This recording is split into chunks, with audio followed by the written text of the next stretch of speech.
Hey, good timing. Nailed that one. What is up, everyone? Welcome to Ginger Runner Live, episode number 259. We're up there. Yeah, It's happening. Yeah, it's up there. It's happening. Very excited about tonight's show because we have a legend on. I'm actually pretty excited about this. This is a guy who I've been following in ultra running since I started, and that was because we had run some of the same races. I remember seeing him just crush by me multiple times. Like, who is this dude? And I've seen him win a number of races. I've been following his career now for a long time. And just this last weekend, our guest, Paul Terranova, won the Cruel Jewel 100, which I have not run, only know a little bit about through the statistics and through people's race reports and stuff. But it sounds like a bitch. It sounds pretty nasty. 33,000 feet of gain or something crazy like that in Georgia. So you got the heat, that humidity. And it sounds like it pulled out all the punches this last weekend, but Paul came away with the win. And I'm excited to talk to our guest, Paul Terranova, here in just a couple of seconds about what it was like to race that race, what his career has been like now running ultras for nearly 12 years. He's 45 years old, so talking about longevity in the sport and how he anticipates his ultra running career to continue to progress. It's going to be an exciting show. I'm very excited about it because I've been wanting Paul on the show for a long time, long overdue. So without further ado, everyone, sit back, relax. Ginger Runner Live, episode number 259, begins now.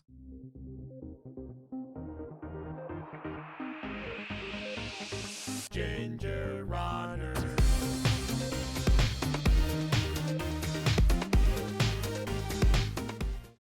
Yay! What is up, everybody? Welcome to Ginger Runner Live, episode number 259. I am your host, Ethan Newberry. Hi, Ethan. Hi. How are you? I'm good.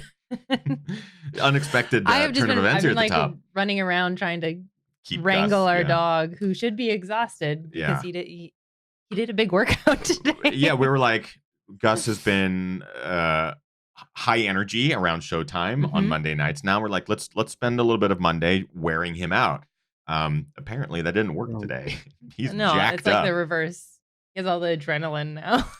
All of that adrenaline. He's over the Game of Thrones series finale and just he's so upset by it. He's taking it out on us.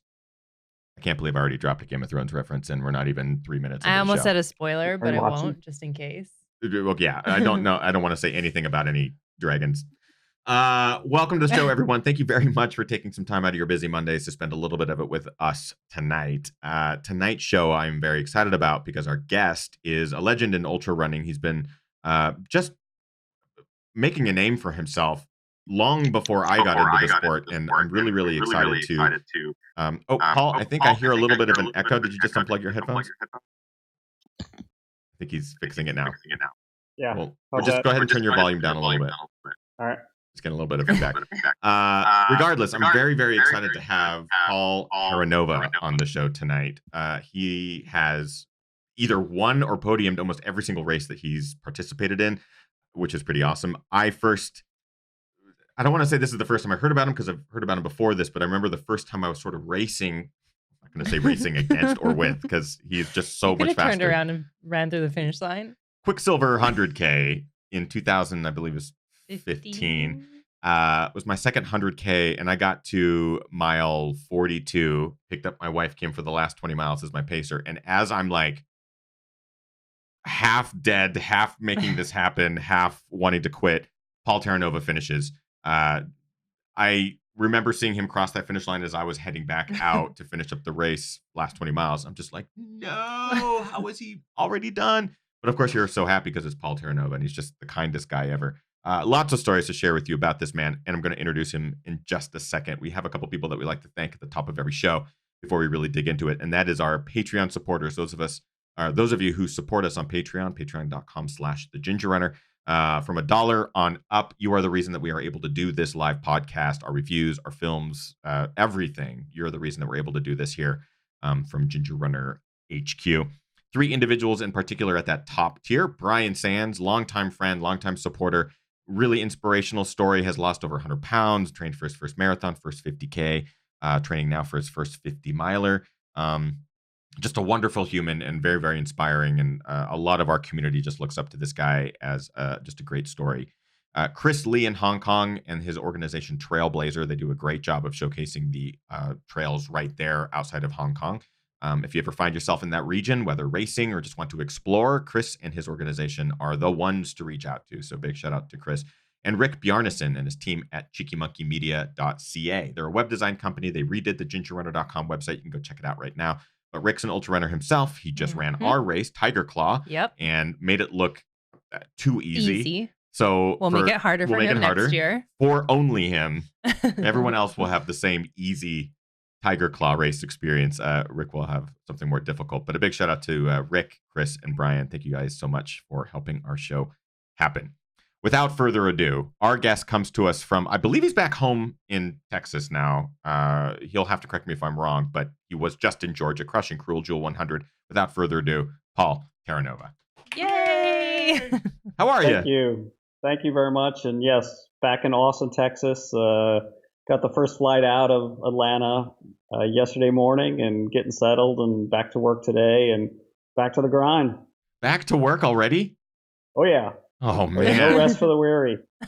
I'm always... Are you still resting from your last I'm still race? resting from my race back in February. And it wasn't even an ultra. I'm always really impressed by that. So we've had people on our show that are able to sort of turn around and get back to the regular life. Mike Wardian, you, obviously, and many other guests as well. How do you do that? So I know we'll get into the nitty-gritty of the race itself and your training and everything, but just I didn't expect you to be able to go back to work so quickly after such a tough race. What did you do between the race on Saturday and then today? Yeah, since the race on Saturday, so fortunately my folks were driving from Florida up to Long Island, so they were there for the finish. And then my aunt and uncle from South Carolina were there as well for the start and the finish. So we had a quick bite to eat. Meredith picked up Jim's Smokin' Q Barbecue on Thursday, and we stopped by Mim's Granddaddy Moonshine and picked up some moonshine for post-race celebration at the cabin. And right after that, it's just doing some laundry and packing up and trying to get organized and get a decent night's sleep, because we left Blairsville about 5 a.m. Sunday morning to make it to Atlanta Airport by 7 for a 9 a.m. flight, which is direct back to Austin. So I also have to commend you for booking a 9 a.m. flight the day after Cruel Jewel 100. I mean, that's a lot of assumptions of like the race is going to go well enough where you'll be able to get your flight. I'm looking at that going, oh man, I'd be lucky to be done by Tuesday. Oh yeah. That's all about motivation, right? Motivation that, hey, mom's bringing homemade cookies, right? She's bringing homemade chocolate chip and peanut butter cookies. So got motivation 1, and then motivation 2, right, is just to make that flight, get back home into your bed, get the feet up, rest a little bit, and get back into that normal routine. I love it. We'll talk about Cruel Jewel in a second, because this race sounds ridiculous. And being able to win a race like this is a testament to your ability, Paul. I want to go back towards the beginning of your sort of dive into ultra running. I know you just told me a little bit about it before the show, but I would love for our audience to hear this as well. Your first ultra experience, was that had you run in college? Was running sort of your thing? What really drew you to this sport in particular? So what's interesting, I was a tennis player in high school. Wasn't really a runner at all. In college, walked on the lightweight rowing team at Cornell. So just thought, hey, that'd be kind of cool to do. And was also in Army ROTC. So was certainly physically active and doing all sorts of climbing and ruck marching and things like that.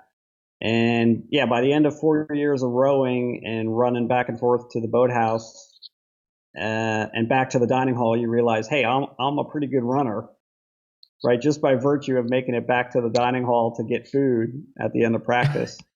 My first marathon was right after graduation, St. Louis Marathon in 1995. Sweet. And then, I really didn't get exposed to trail running until I met my wife Meredith in Houston. I got out of the Army in 2001, and so we met in 2002. And she was doing Rocky Raccoon 50 miler and trail races like that, Bandera 100K. And I thought she was batshit crazy. I'm like, what are you doing running 50 miles or 100 kilometers or 100 miles? So I saw ultra running from the side of being a crew and a potential pacer for her, right? So I saw Western States 2006, 2007 from that side of it. And then, right, she finished 2010. Went sub 24 hours on that side of it. And I was the triathlon geek doing triathlons on the weekends and training and long bike rides and running. And gradually it sucked me in, right? Once I saw how much joy she got out of it and satisfaction of climbing that mountain and getting that belt buckle at Western States. And then she had that great race 2010, gave me the green light really to start dabbling in some longer distance trail runs because I had done some local 25K, 50K. Right. I think my first 50 mile might have been in 2011 or so. And then it was time to step up. And I was fortunate to get into the Western States Lottery for the 2012 race. So that was my first 100 in 2012. That's incredible. I love the fact that you hadn't even heard of ultras until you met your wife. And that's always that interesting conversation of, wait, you run 50 miles? Like, I can't even imagine what that sort of initial shock is.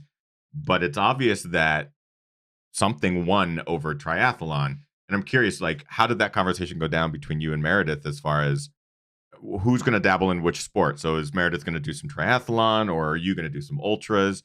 And how did ultras win out? Because obviously you both are just seasoned pros crushing the ultra distances. So Yes, we learned early on. So we moved to Austin in 2004. I think I had signed up for my first Ironman, which was Ironman Coeur d'Alene, Idaho. Mm-hmm. And she had put in for the lottery for Western States for 2004. And then we realized that, they're the same weekend, right? And that I can't get my money back, and she can pull her name out of a lottery. And this was the time when you could get into Western States pretty easily. And being the really phenomenal fiance that she was, she pulled her name out of the Western States Lottery, and we went to Coeur d'Alene and finished my first Ironman. And then she went out and paced at Western States in 2005, and then got in herself in 2006. So, we learned early on to balance her events and my events. And that's been just a great lesson learned that we are always really happy to share with newly married couples that are both athletic and are striving for different goals. That is one thing to really balance when you're supporting your spouse and having that balance between the two. Oh, I see the dog in the background too. Perfect timing. Yeah, that's Flyer. He's the old man. Oh, Flyer. I love that because as a married couple, we often talk that same conversation as to, let's plan our schedules. Like, what do you want to race? What do I want to race? What are our goals? And do you have to have that conversation every year or every season at this point, just so you can kind of schedule everything right? Or is it, hey, this weekend I'm going to go run this thing, and then you run into conflict of like, oh, well, I'm also running this thing. When does that conversation happen for you two? All of the above. Right? It happens yearly. It happens every month. And then she's good at calling audibles. So changing the plan, redirecting, going a different direction. And so, we've got to just stay flexible with that because it changes. And plans change and family stuff changes, and you've got to really be reactive to it. Yeah. But it's a continual conversation in this household of, hey, I've got this planned. All right, travel plans, because now we've got to plan races so far in advance and start working on travel plans, rental car, where you're going to stay, all of that. It is a continual conversation that's ongoing. I feel like having to register for events is happening earlier and earlier now too. If there's a race that's very popular, you need to plan ahead like a year sometimes to go like, okay, that's my 2020 race. I need to make sure I register by July 2019, and all that planning that goes into some of these races now is crazy. I want to remind everyone that we are, of course, live with Paul Terranova. We're talking building up in his career to the Cruel Jewel, which just took place this last weekend. We have tons of questions in our live chat room. Kim? Yeah, just a reminder, you guys, we are live. So if you do have questions, pop them into the chat room. There is a question from Aaron in the chat room wondering about the trophy over your right shoulder. Aaron is wondering, is that the Chattanooga 100-mile first place trophy? Oh. Yes, it is. That's from just this past November, December. Yeah, it was actually on my birthday. So my 45th birthday finished December 1st, 2018. That's awesome. Did everyone just let you win because it was your birthday? Was it kind of one of those? You just ran with a party hat on. Everyone's wearing little hats and they've got the noisemakers.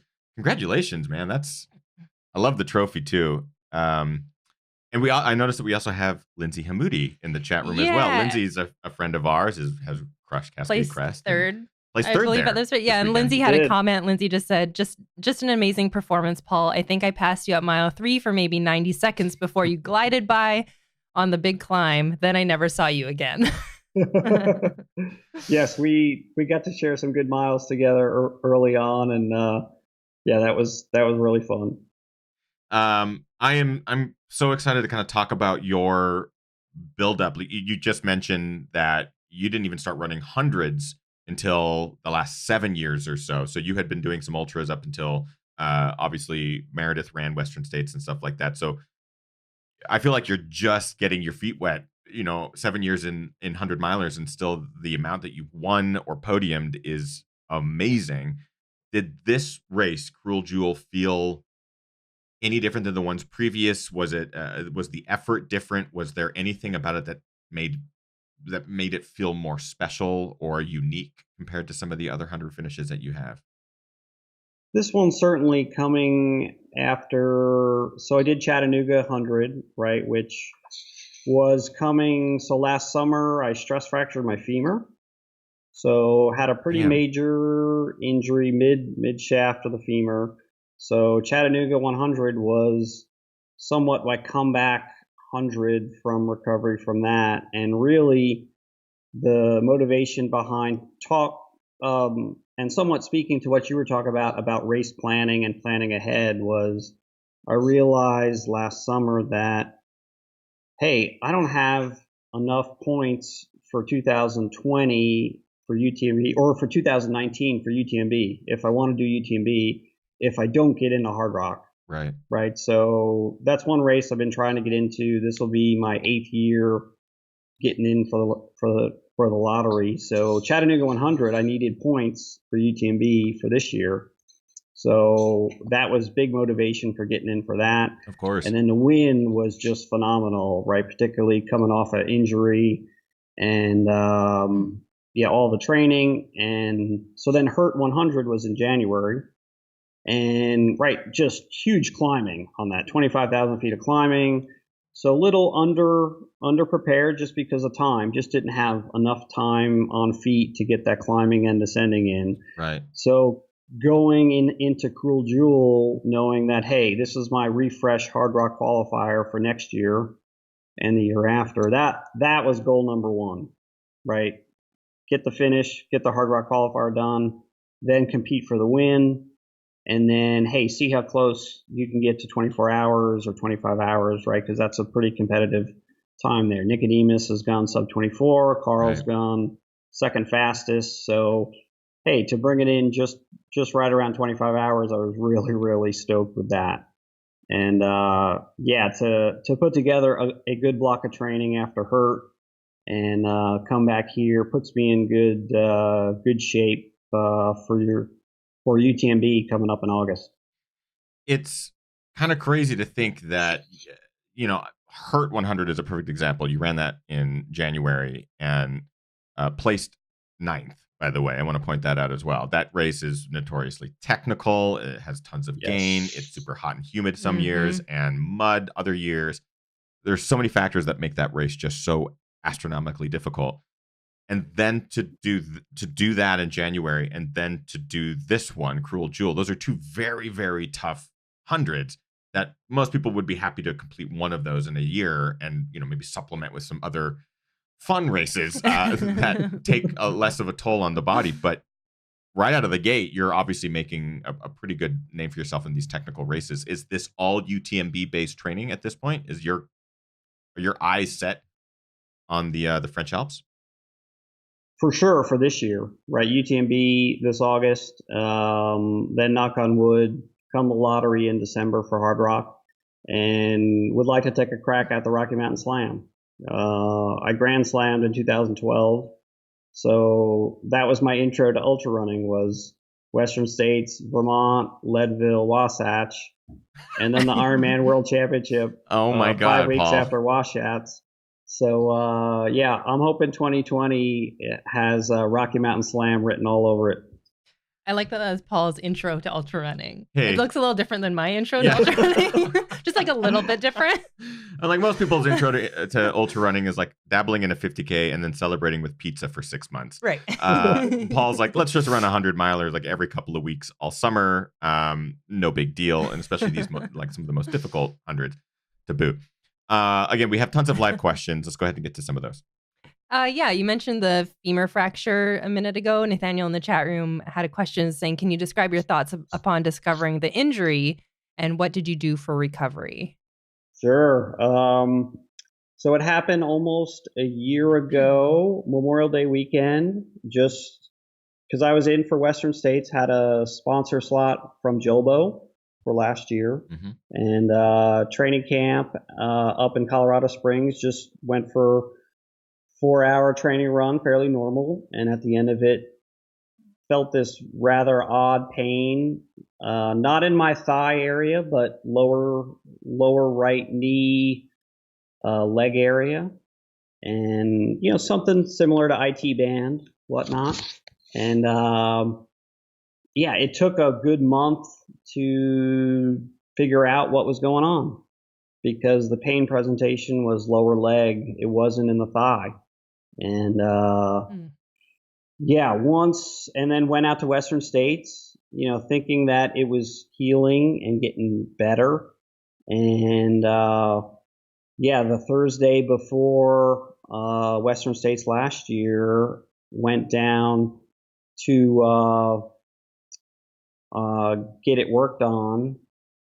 And, yeah, the writing was on the wall that it was not better, that I was not running at all. And had to give up my slot to Western States. And Sean O'Connor was the recipient of that, and he ran a phenomenal race, right? sub 23 hours out there, and really did it justice. So it was great to pass on some great knowledge to him for that. And so then once I got back to Austin and get it diagnosed there, finally a bone scan revealed what the source of that stress fracture was, or that pain was.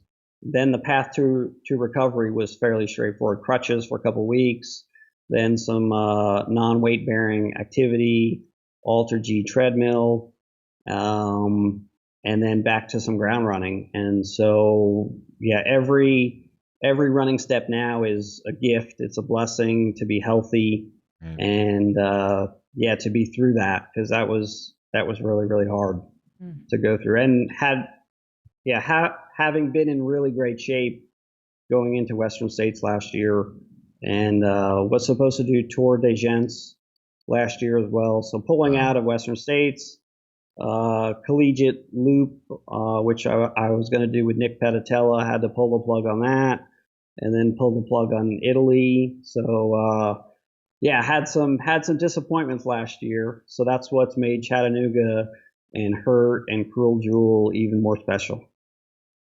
When we talk about an injury like this, especially for someone of your caliber, I'm really curious to the emotional toll that something like this can take, especially if training is going well, you're ready to rock, in your case, 3 really big races. Was the pain overwhelming? Was it something that, okay, I'm injured, I need to get this looked at? Like, was it to the point where running was just so uncomfortable, or disproportionately so, that made you go in to get that MRI or get that check? Like, what made you go to that extra step? And then what was that emotional sort of side to things, having to step back from those commitments that obviously drove a big portion of your year? Yeah, a couple things. So one, right, I mentioned getting it treated in Sacramento that Thursday before Western States. So went down to see Don Freeman. Mm-hmm. Just to see last ditch Hail Mary effort, if he could somehow do, and I had done everything up to that point. I had done cryo, I had been to my physical therapist, orthopedic surgeon, I had had x-rays, I had a knee MRI, a lower leg MRI up until that point. Wow. A lower back one as well.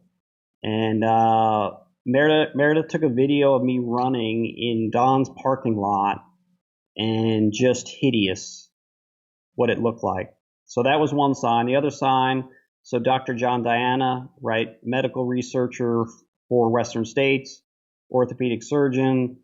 We were there in Squaw Valley. He saw me running downhill, and he said, something's wrong.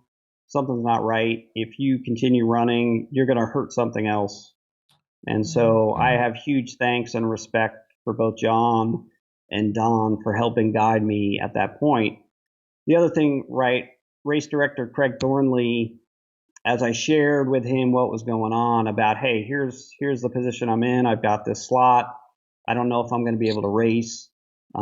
He shared that in his experience, he was in that position as well, where he was injured going into Western States, 10 or 20 years ago, and had a friend who was in that same place as well. His friend decided to run injured. Craig decided to pull out of the race and has continued to run. His friend has never run really well since then. And it was a tough decision at the time that Craig made, and he shared that with me, and I'm really thankful to him, and also to him for allowing me to personally hand over my slot to Sean and be able to personally do that. He came all the way from New Jersey with his buddies, and he was ready to go, and he really hit it out of the park, and I'm proud of him. Wow, that's awesome. It just adds that much extra weight to your accomplishments in the last 6 months. Chattanooga 100, Hurt 100, going into Cruel Jewel, coming back from an injury like that. We've talked to people like Casey Lichtai and the people who have had just really significant injuries that take them out for a large portion of the year, Stephanie Howe and people like that. And seeing them grind back is an inspirational story. I can only imagine for you living it. It had its moments of frustration and sadness and sacrifice, but at the same point, look at what's going on now. Like, being able to do what you're doing is testament to letting the body heal. We have, again, tons of live questions. I want to get to a lot of these, a lot of lively chats going on too. I think Sean is in the chat room right now as well, which is really fun. Yeah, they call you Saint Terranova, is what Sean said. There's a question from Kim Wrinkle in the chat room. Kim asks, Paul, how has your training and racing changed since taking on Jason Coupe as your coach over the past couple of years? Yeah, it's been phenomenal. CTS and Jason have been kind enough to take me under their wing the last couple years, and because I had been largely self-coached since then, and it's really changed the long-term progression that I made throughout this, and I'm really, really thankful for that and for getting me ready for big races like TDS in 2017. I was top American there, and now getting me ready for Chattanooga, and then Hurt and Cruel Jewel, and then going into UTMB, and hopefully Hard Rock next year. Has been great. And so turning over the reins of coaching it's a tough decision for an athlete to make, because I had been self-coached, right, my triathlon career. I had done it all myself and prided myself on that, hey, right, I'm putting in the thought, the energy into it. And having somebody with the experience of Jason to help guide me week by week and long term. And I'm probably racing less than I was before, but I'm also getting older, right? I'm 45, and things change as we get older. And it's been really valuable for me. And hopefully Jason's able to share that with his other athletes and other CTS athletes. We love Coupe. We've had him on the show. It's been a while. We need to get him back on. But Coupe is just I love seeing him show up at races to support his athletes too. I think that's one of the coolest things. That's he'll always be so there. fun. He'll be there to cheer him on and help him out throughout the day. I want to also, because Sean calls you Saint Terranova, which I think is wonderful, and I want to just share a story that I have of you and Meredith from 2016 at Western States. In A Decade On, the movie I made about Brian Morrison, you both make an appearance, and I wanted to make sure that I kept that scene in. It's a very quick scene towards the end, but Paul had finished Western States already that earlier that day. I believe it was 17th place, but in 18 hours and 29 minutes. And Brian Morrison was still out there trying to get his finish at Western States 10 years after his first attempt, which I believe Meredith had ran in 2006. So it was a special moment for both Meredith and Paul. And at No Hands Bridge, they had been done and I think gone back to the hotel or something to sleep, or maybe the finish line, and just hung out there. But they drove to No Hands Bridge because they wanted to see Brian run through. They wanted to support Brian Morrison. And I remember running with my camera after Brian and Morgan, and they were going across No Hands, and Paul and Meredith were there. And I was like, that is one of the coolest things, that these two individuals would sacrifice any morning sleep or anything, because I think it was like 5:30 in the morning, maybe. Really? Sun had just come up. And you guys came out to No Hands to see him cross the spot where he basically started to go down in flames in 2006, where he had the really rough go from there to the finish line. I thought it was one of the coolest, most special moments in ultra running that I had ever witnessed. It makes the final cut. If you go back and watch A Decade On, you'll see Paul and Meredith there. It's such a quick scene. But I just wanted to compliment you both, Paul, you and Meredith, of just like how special that moment was to me, and how I know how much that meant to Brian as well. I don't know if you've talked to Brian since then, but it meant a lot.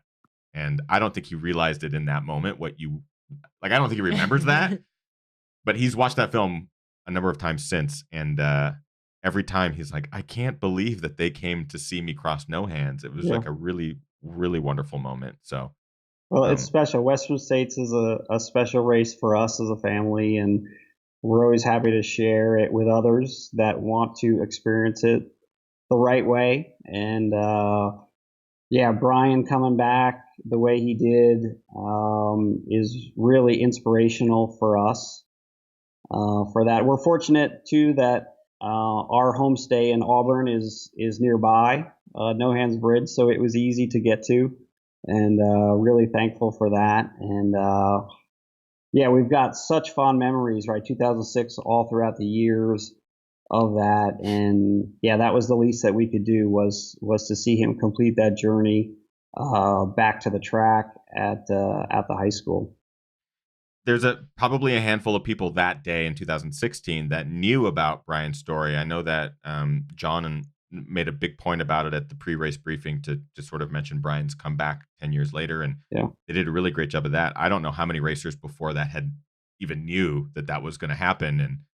And you were one of the few couples, right? You and Meredith would have known that sort of history. So to recognize it was just a really special thing that helped solidify my love of ultra running. And so, Paul, these sorts of things that you and Meredith do, you may not think they're anything, but they permeate the sport in a way that's really special and really wonderfully positive. I just wanted to take a moment to recognize that before we start talking about the beast that is Cruel Jewel. Thank you. And I think that resonated with us. We were at Lake Sonoma 50 miler a couple years ago, and I had finished, and we were hanging out there at the finish line watching other people finish, and Graham Cooper finished, right? And some people don't know, right? Graham Cooper, right, won that year that Brian Morrison in 2006, and so Graham was sitting there and he was somewhat of an idol, right, for me, because he came from a triathlon background, right, and then dabbled in ultra running, and he's still very, very competitive at Ironmans and goes to the World Championships just about every year. It's crazy. And I think his daughter now is also doing Ironmans as well. So it was great to see him and chat with him, and kind of really preserve the legacy of what Western States and ultra running and endurance sports in general brings and means to people like us. No doubt. Let's get to a couple live questions. Yeah. This is another question from Kim in the chat room. Kim asked, first of all, thank you, Paul, for getting me into ultra running. Secondly, is Cruel Jewel your toughest ultra course so far? Ooh, good question. Well, Kim, I hope you're staying warm in Silverton. Yeah, number one. He's probably got another foot of snow already. Kim used to live in Austin, but he left, and yeah, we'll be up there in July for Soft Rock and UTMB prep for that. So thank you, Kim, for letting us stay at your home. So thank you. Bring your snowshoes. Bring your snowshoes and your and your micro spikes and your sheet metal screws in your shoes. So, but yeah, Cruel Jewel ranks right up there. I think for sure, Run Rabbit Run with the altitude. Coming from sea level, altitude's always a challenge for me. So and then Hurt 100, right? That was a 27 plus hour effort for me. So that was a kick in the shins. I'll be honest, that was a bona fide kick in the shins, but it definitely prepared me for Cruel Jewel, no doubt.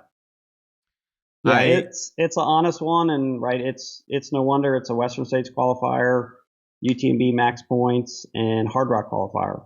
So that's pretty rare. Yeah, it's like Cascade Crest, Grindstone, Cruel Jewel. I think there's only a handful that. Actually, not all three though. Yeah, being all three, being able to get max points, Hard Rock and States that's the rare one. You're right. Right. Mm-hmm. So, okay, let's talk about Cruel Jewel. So going into this, did you have to alter training coming from Austin in any way to prepare your body for the 33,000 feet of gain, descent, the technical, the heat, all that sort of stuff? What did you do going into this race that helped prepare your body and mind in ways that you haven't prepared in other races? For sure, getting in as much climbing as possible. And that included, right, Meredith did Canyons 100K, a month ago or so. So we went out there a couple days early. So I got in a good 4-day training camp. Good. Out there. So Coupe and I planned out, what that would look like. Going out on a Wednesday, getting in a run Wednesday. I think I had I had one run Tuesday, 2 runs Wednesday. No, it was one run. It was supposed to be 2 runs Wednesday, but it ended up 1 run Wednesday, a super long run Thursday, a double Friday, and then another 4-hour run Saturday while Meredith was racing. So it ended up being about 17 hours of running, which was about 85 miles, but with a boatload of climbing that I needed. So that was really good timing for that, to kind of put that block and that chunk of training in there. So that was one, right? The climbing. And then number 2 is heat training. So sauna protocol, 7 days before, getting in there for about 30 to 45 minutes or so in the sauna, even though it's been warm here in Austin. Helped with the humidity and the heat in Georgia, because it was wet and sticky. I don't know if y'all saw some of the Facebook photos that were there, but yeah, I was really dripping wet the whole day and into the night. That it was humid. So I Did it drank a ever lot. cool off at all, or was the temperature No, just consistent? no, I ran in a sleeveless shirt the whole time. I changed shirts once at mile 31, and then wore that same sleeveless the whole night into the next day. That's incredible. Like, I have dealt with the heat in the South. I think when we were there for Barkley and stuff, the weather's always very unpredictable. But there were days that we were down there where it was 85 and 90 degrees and 100% humidity, and it's sticky. Like, the best Yeah. way to describe it is just you're constantly wet. You're Yeah. like in the shower, and it's just this kind of constant stickiness. Do you have that in Austin at all? Or is We that do. something? Okay, so you do have a We little bit do. of the ability to train, and is your body used to it at this point? It is, but right, I still sweat a whole bunch and still go through plenty of bottles. You know, there were plenty of sections where I had both flasks and then I carried a third flask with me. So I was probably putting down 45 calorie or 45 ounces, 45 to 50 ounces in a 5 mile segment or 7 mile segment. So I was going through water and electrolytes and fuel, and then at the aid stations trying to top off with liquids because there's just so much that you can carry on your own. And I didn't go with a bladder, but stuck with body flasks, and had some sections where I went to handheld bottles, but that was just on some of the road sections early on. Where you could just like click off miles in a certain amount of time, and Yep, there's some road sections where you can make up some good time and don't have to do some climbing for it. I'm curious with like training at your level, and with Coupe, and sort of how you guys are planning ahead for this year. You've got,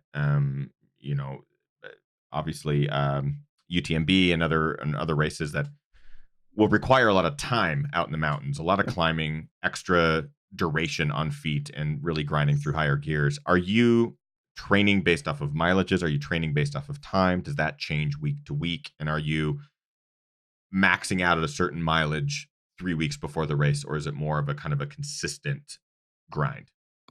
Number one, time based. So we're time based on just about everything. Of course, right, you get to the end of a 2-hour run or 3-hour run and you're at 19.5 miles. Well, you might round up to 20, right? That's just the human nature of us to gerbil and round up to 20 or 22, whatever it may be. Time based. And for me in Austin, getting as much climbing as possible. I just can't get enough if there's one thing. And so that's why you find us traveling quite a bit to races. California, we'll be in Colorado this summer for some training. Meredith's got a race in Hawaii coming up, a triathlon, so I might get some climbing in there. It'll be a mix of everything, and then a little bit of altitude exposure. Even though UTMB is not super high, but getting up into the mountains will help with that. Great. Let's get to another live question. Yeah, a question from Thomas about nutrition. Thomas asked, Paul, did Meredith come up with any secret nutritional trick that helped you at Cruel Jewel? Well, I've got that's the secret ace up my sleeve is my dietitian Meredith. She's also my crew there, so I just have to listen to what she tells me to do. So I am really fortunate, and even if I want to do something else, she'll just stick something else in my face and say, no, take this, you'll really want this, trust me. So I've had my nutrition dialed in pretty well the last couple years, and it doesn't really change very much. I think this time at some of the aid stations where Meredith wasn't at, I make a habit of carrying a little spare baggie, just a little snack baggie. So I was grabbing some M&Ms or some almond or peanut M&Ms that they had at the aid station, so I'd nibble on those. So that was a good change of pace late in the race to get some chocolate and some sweets in there. But as far as secrets, right, you just got to go with what works and what your body likes. I always like to go back to what my rowing coach told us. We were freshmen at Cornell getting ready for our first race. and we said, Coach, what do we eat? What do we eat before the race? He said, men, eat whatever makes you feel fast. Right? It could be beer and wings, could be pasta, could be whatever you want. Eat whatever makes you feel fast. So to some degree, right, that works. And you got to try it out, and you got to test it, and try it out in training, try it out in racing, and be prepared because, hey, someday it might not work, and you got to go to plan B or go to plan C. So, but the aid stations at Cruel Jewel were phenomenal, and they had plenty of ginger ale, plenty of Coke, plenty of mellow yellow. Right? They don't have Mountain Dew on the East Coast. Nope, They have it's mellow mellow yellow. Mellow yellow. So get ready for it.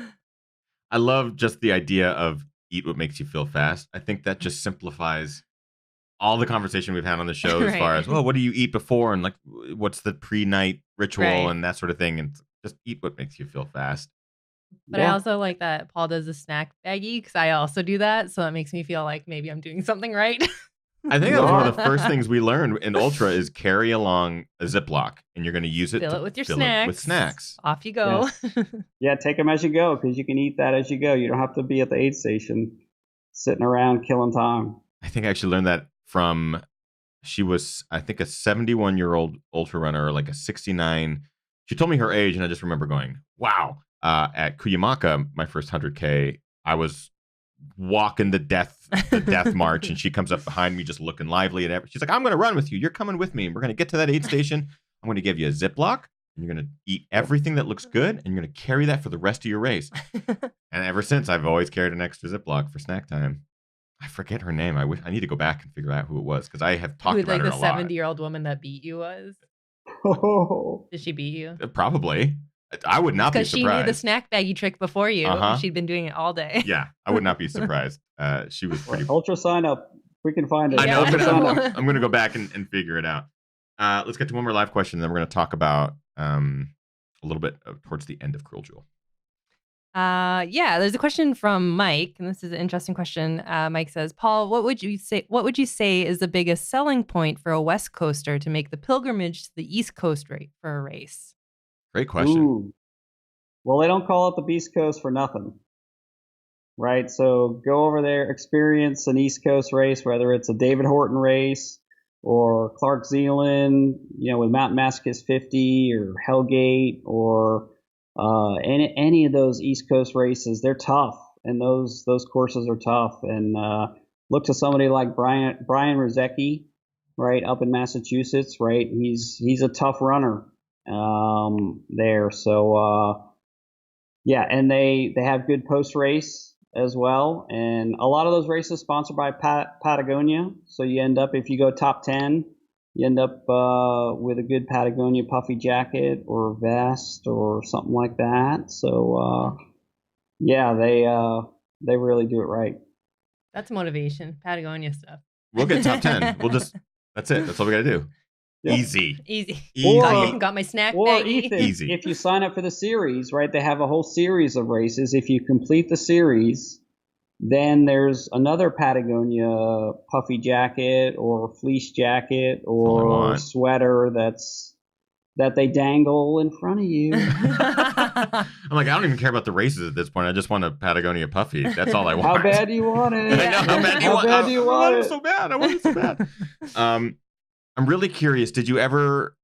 I've read some of the race reports from this weekend's. Like Lindsay Hammoudi obviously had a really rough go. He turned it around. He managed to finish in third after turning his race around. But knowing the conditions, the technicality, the gain, all that sort of stuff, did you ever run into a really low point? Do you ever run into low points? And how did you manage to get through that in this case? What was it, and how did you get through it?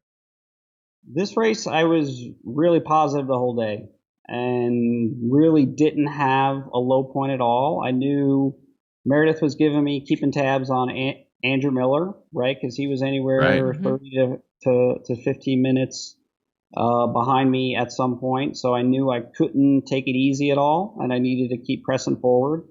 And he's won Western States, so he can close. And unfortunately, he didn't have great legs the end of the race, but he did finish, and Meredith got got to spend great time with his family and got to know him and his crew. So that was really fun. And when times do get rough, that hey, we're doing this for fun, right? We're paying to do this. It's voluntary suffering to some degree, and we've got to be grateful to be out there, because there's so many people in the world that would give their eye teeth just to even comprehend doing something like this. And to be out there, particularly in gorgeous places like Georgia or West Coast in San Jose, California, or Forest Hill, California, right? You name it. There's so many gorgeous places that you can be doing this. And being off the grid, right? As much as I like being connected to people, right? Being totally off the grid with no phone, no text, no email is great, right? It's a great disconnect from the world that we live in. And so, being grateful and being healthy as well. So that's always when things get tough.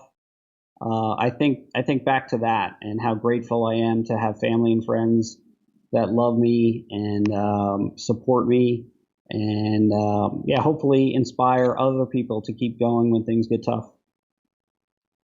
I love it, man. Again, a huge congratulations on just decimating a really, really difficult 100, finishing first place, crushing it. You're an exciting runner to watch. I have been a fan for a long time, and I think anytime I see Paul toe the start line of any race, whether it's I'm there and I'm witnessing it or I see him on a start list, I'm always like, Paul's going to do something special. We're always trying to follow along. Always trying to follow along, knowing that something pretty amazing is going to happen. So thank you for being awesome, man. But also, awesome. I love that you won this weekend. You totally deserve it. I can't wait to see what the rest of 2019 has in store for you. Well, for sure, I know it's got Girl Scout cookies that I've been storing in the freezer since March, that have gone untouched. So that's after impressive. this, I'm gonna crack open some Girl Scout cookies, and there might be some Bluebell Mardi Gras ice cream that I might have for dessert. Well earned. Let's the fact that you had the Girl Scout cookies in the freezer untouched. They should have been in your snack bag during your race. I did buy a Snickers bar for the mile 86 aid station, but didn't need it or take it with me. You bought it from them? Do they? No. I bought it at the grocery store when we were shopping in Alpharetta beforehand, right? Because we go to the grocery store and you pick up whatever you think you're going to need. Vanilla orange Coke. All right. Yeah, I think I might want that. Some coffee drinks, stuff like that. Snickers bar. Yeah, I might want one of those. Perfect. Oh no. I just pictured them charging you hey, Paul, welcome to the aid station first. If you want that Snickers bar, that'll be $1.85. Yeah, we take Square, we take PayPal, however you want to pay. Because you've been doing this for a while, your wife has been doing it for a while. You both are very knowledgeable of the sport. You know a lot of the history. And because you've seen the sport evolve and change, especially over the last 5 years, where I feel like there's been a big shift, a big influx of new runners and stuff. Do you have any sage advice that you would pass down to either beginner or even seasoned ultra runners that are maybe dabbling in the sport for the first time, or maybe they're looking to step up in distance or challenge? Do you have any advice that you would like to pass down? Sure. And for one, I know Sean heard this last year when I was talking to him and his crew about Western States. And this is something that I learned from the Army, because I was active duty 95 to 2001, and learned it in Dahlonega, Georgia, right? Mountain phase of Ranger School. Learning when you're doing patrolling in the woods there. And the phrase goes, slow is smooth, smooth is fast, right? Learn how to do something slow so that you can do it as smoothly as possible. Once you can do it smoothly as possible, then you can work on doing it as quickly as you can. And everybody's slow and everybody's fast is going to be a little bit different. But having that mindset, whether you're going through the aid station, whether you're packing your gear, whether you're getting ready to go to a race, or whatnot, but having that mindset of, all right, slow is smooth, smooth is fast, because the only way you're going to be fast is if you're smooth and not making mistakes, not taking wrong turns, pack the right gear, have the right equipment, have backup plans for it. So all of that in it. So if there's one phrase or nugget of advice I'd like to pass on to folks, it's that slow is smooth, smooth is fast. I love that. That's great. We talk about sage wisdom, and that's perfect. Perfect. Our guest tonight, Paul Terranova, won the Cruel Jewel 100 this last weekend. A beast of a race, 100 miles, 106 miles actually, 33,000 feet of gain, stellar effort, and this is just the start of Paul's 2019. I can't wait to see what else he has up his sleeve. It's going to be really, really fun to follow. Paul, can you let people know where they can follow you in case they want to keep up with where you're racing and what's next for you? Sure. Instagram, PS Terranova is a great place as well. Facebook. And then, Ultra sign up if you want to see what races I'm signed up for as well. That's the true bona fide holder of the race calendar and race results. So we'll do that. Sorry, I just thought. Explode. But Paul, you mentioned Ultra sign up where you can see what he's up to next. San Juan Solstice is what's next on his list. We're crossing our fingers that it happens because it sounds like Colorado is, still getting some snow. Right. I know. That's going to be, I think, a game time decision on whether that happens or not. So no doubt. Before we let Paul go and before we move into the post show, so normally what we do on Ginger Runner Live is we have our after show where our guest joins us for an additional 10 or 15 minutes. We get to answer those questions, and that'll be located at patreon.com/thegingerrunner. We will do that with Paul here in just a second. But because this is his first time on the show, we like to do a little segment we call the Quickie Question Quiz. Paul, it's very easy. It's a rapid fire series of 9 to 10 questions. I haven't counted them, but they're very easy. All you got to do is answer with the first thing that comes to your mind. You let me know when you're ready, and we'll just get right on into it. All right, let's do it. What was your very first race? Cinco Ranch Triathlon. Favorite place to run currently? The descent from Deadwood Canyon. Road or trails? Trails. Bucket list race? Hard Rock 100. Favorite running movie? Unbreakable. Guilty pleasure TV show? Real Sports by Brian Gumbel. Favorite pre-race meal? Pre-race Dairy Queen Blizzard. Oh. Blizzard of the month. Add peanut butter, Reese's peanut butter cups. That normally comes after. I like doing it before. It's whatever makes you feel fast. I like you got to do it. Favorite post-race indulgence? Bourbon. And finally, what are your current running kicks? Or what did you run Cruel Jewel in? Started in Speedgoat 3s, and course was dry for the most part, so transitioned to Bondi 6s at mile 50, and that was the right call, because it was nice having a little extra cushion for those descents. I have to say congratulations to Paul, because you just passed the Quickie Question Quiz. Very, very easy. Paul, huge success. Another thank you to our wonderful guest, Paul Terranova. Thank you so much for joining us on Ginger Runner Live, my friend. It's awesome to have you on. And if you are watching live and you would like to join us in the post show, get a little bit more Paul question and answer period, you can do so. All you got to do is go to patreon.com/thegingerrunner. For as little as $1 a month, you support everything that we do here, from this show to our reviews, to our films, to everything. And it's going to be an exciting summer on the film front. So jump in there now if you have not already. And we'll see you in just a couple of seconds for the after show. Before we get to that, we do our last segment of the day. We like to recognize members of our viewing audience and our community, the GR crew. We like to recognize a crew member of the week. And Kim, who do we have for the crew member this week? This week's crew member of the week is Jesse Mosher. Mm-hmm. I hope I'm pronouncing your last name right. And we just want to say a big congrats to Jesse, who completed their first 5K and even ended up getting second place in their age group. And Jesse also goes on to say that their next goal is a 10K. It's awesome because we have viewers and supporters of all abilities, all levels. They might be new. They might be doing their first 5K. They might be doing their first marathon or whatever. It's really cool to see that we have such a variety of people who view this show. So huge congratulations to you, Jesse. Thank you so much for being our crew member of the week. That is it for today's show. Thank you so much for joining us on Ginger Runner Live, episode number 259. We're going to move into the after show. If you are on Patreon, we'll see you over there in just a couple of seconds with more Paul Terranova. Otherwise, is that it? That's it. Get out there, train hard, race harder, and party the hardest. I know I am. Thanks, everyone. We'll see you next week. Bye. Bye.